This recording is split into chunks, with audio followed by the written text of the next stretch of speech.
I'm a third-year BS Respiratory Therapy student and I'm from CPU Women's Volleyball Team.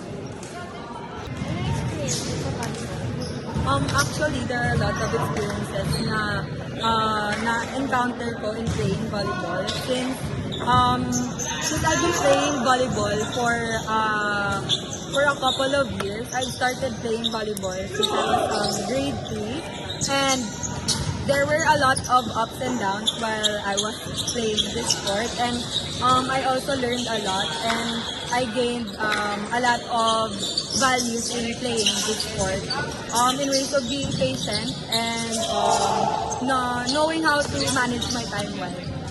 Paano mo na-manage mo time sa schoolwork mo at sa training time?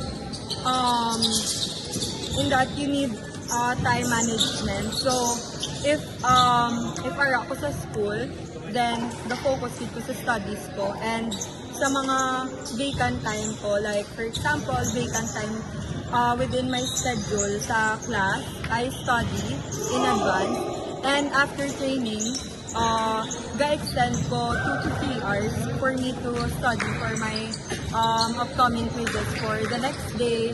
Then for training, every training, then the training ng kusamon training time, and if naka-schedule sa class ko, ma-timing sa class ko, then I ask permission for my coaches man na hindi ko ka-attend. Then the next day, gabawi lang ko and do extra workout for me para makalaga sa teammates ko man mismo.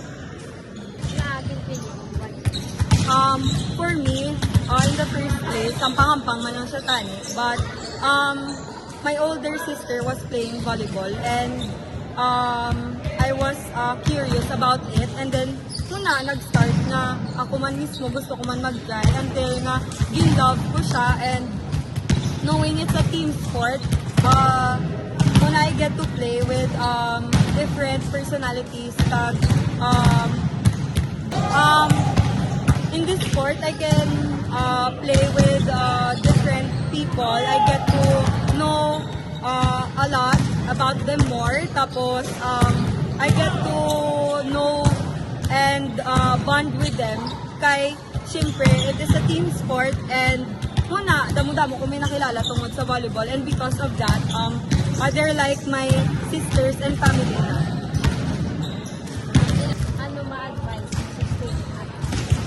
For me, dapat kabalo sila mag-manage ng time nila well, kag hindi nila pagpabayaan studies nila. Kay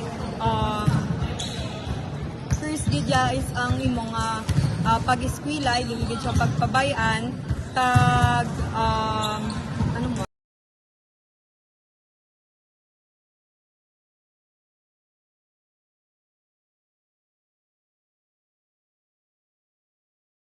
ang advice ko lang siguro is know how to manage your time well in terms of managing your studies, and sa training time man, dapat set mo gid mga priorities kung ano ang dapat mga unahon, and then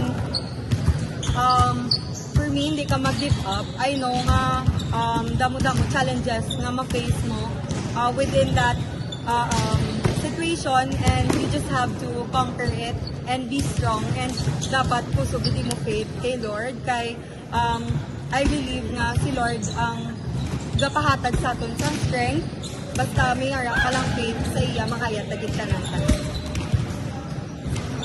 No, no, no, no, no, no, no, just like the wind.